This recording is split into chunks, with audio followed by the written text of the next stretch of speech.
Now, I had a first career as an executive in banking for a long time, and I was always frustrated with the technology that I had to work with. It was very old, very expensive. And so basically, when I left Barclays in 2015, I set out to build the technology I always wish I'd had when I was working in the industry. And that means technology that allows me to build product faster, serve my customers better, more cheaply, access data in real time, and all of those things, which I wish I'd had when I was in the industry. So is this a B2B business or B2C? It's basically a B2B business. It's enterprise software. But of course, we think about the end user, we think about the customer. And our platform enables banks to support everybody from an individual all the way up to a large corporate. You know this better than Karen and I will ever know it, Anthony, but there are banks out there, and there are thousands of them still. I would have hoped there'd be less banks after all this time, but that's another issue. There are banks out there that are still using multiple software systems, multiple technologies as well. It was one of the reasons why Karen and I and Jeff were discussing so much about Deutsche Bank and its failures before Christian Savings started making some real traction over at the key German lender as well.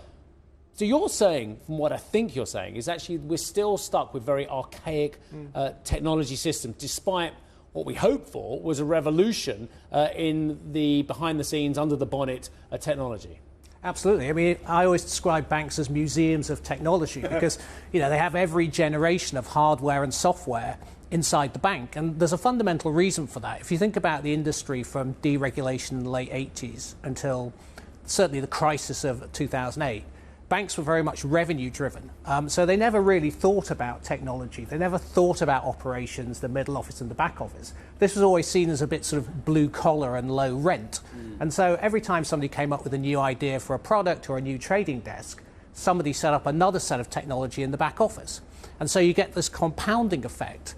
Then, of course, banks had to do a lot of work after the crisis to deal with regulatory change, etc., with the result that 85% of tech budgets in legacy banks are spent on just maintaining these incredibly complex old stacks and meeting regulatory requirements. And that's just not sustainable in a world where we, as customers, expect everything to be digital, to be instant, to be free, to be a beautiful user experience. Yeah.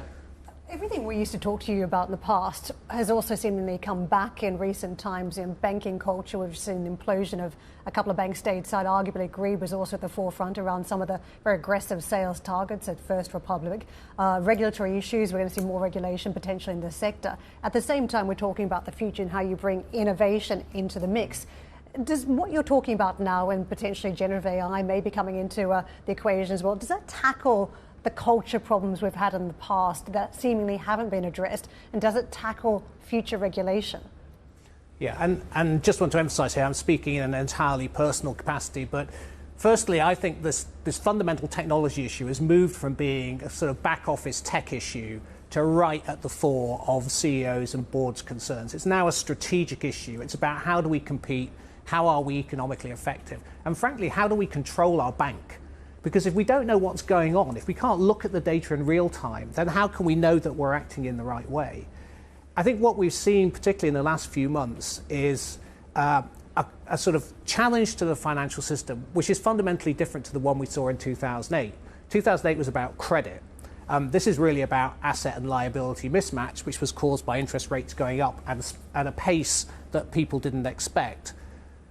That challenge, of course, has been exacerbated by technology because you can now move money instantly, and social media amplifies concerns that are out there about possible runs. So this is a different type of crisis to the crisis that was faced in 2008. And although regulators have looked at liquidity and asset mismatch, I think that will continue to be a topic, as you've seen with statements coming out from the Fed about this and the FDIC. So we do have to continue to look at how we make the system robust under any of these circumstances.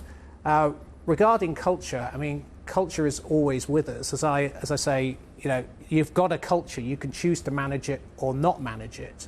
And I think when you look at some of the things that have happened in the industry since 2008, you would have to ask yourself, you know, how much has really changed from a cultural point of view inside the banks.